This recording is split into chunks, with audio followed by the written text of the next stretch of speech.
Anyong Hallyu fans! Hanap na muna ang panonood ng K-drama sa mga gadget nyo.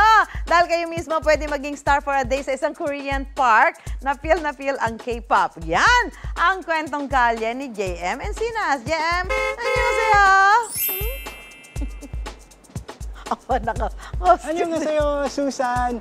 Hanbok yung tawag sa traditional costume ng South Korea. Ganun ang suot-suot natin ngayon. Pero wala ako sa Korea. Nandito lang ako sa Makati City kung saan pwedeng ma-experience yung kanilang kultura sa pamamagitan ng kanilang K-Park.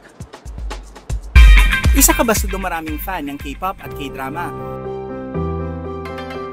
Nangarap na makarating sa South Korea para maranasan ang kanilang mayamang kultura pero hindi pa kaya ng budget? Pwede mo na raw maranasan yan sa isang K-Park sa Makati City. At hindi raw makukumpleto ang Korean experience kung hindi magsusuot ng Korean traditional costume na hanbok. Kasama ko ngayon si Annalyn at tutulungan niya ako na maghanap ng Korean costume na nababagay sa akin. Annalyn, ano ba yung sa tingin mo na pwede sa akin dito? Dito sir, marami kami iba't ibang kulay. Bagay sa inyo itong light blue. Annyeonghaseyo, kamsahamnida.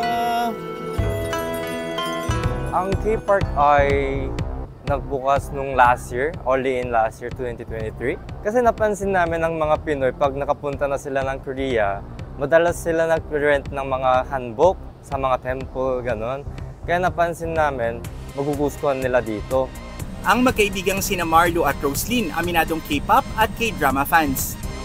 Napapanood ko lang dati sa Korean drama. Ngayon, na-experience ko na din. Ang empleyado na si Shinmei naman, dito muna sa K-Park nag-ala K-drama actress habang nag-iipon pa sa kanyang pangarap na biyahe sa Korea. Gusto kong pumunta kasi ng Korea kaso di pa afford. Sa ngayon, gusto ko na ma-experience yung mga damit nila, saka yung culture nila. Sa halagang 300 pesos, pwede na raw maikot ang park sa loob ng 2 oras. Magkaiba man ang kultura ang Pilipinas at South Korea, pero ang pagmamahal at pagtangkilik sa K-pop at K-drama ay iisa.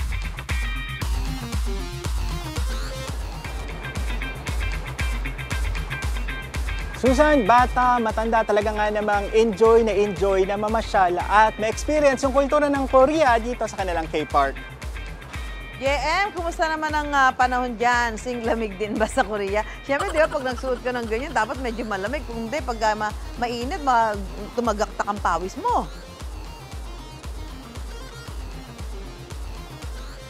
Susan, kagaya ng matinding lamig sa Korea, matindi rin naman yung init dito. Dahil 10 degrees Celsius ngayon yung lamig doon, no? Pero syempre, hindi naman natin papalagpasin yung experience na makasuot nito kanilang hanbok. Kaya tiis-tiis din tayo. Pero kung gusto mong makaranas ng lamig ng Korea, kami ay pinapaligiran ngayon ng mall. Pwede ka pumasok doon para magpalamig. Susan?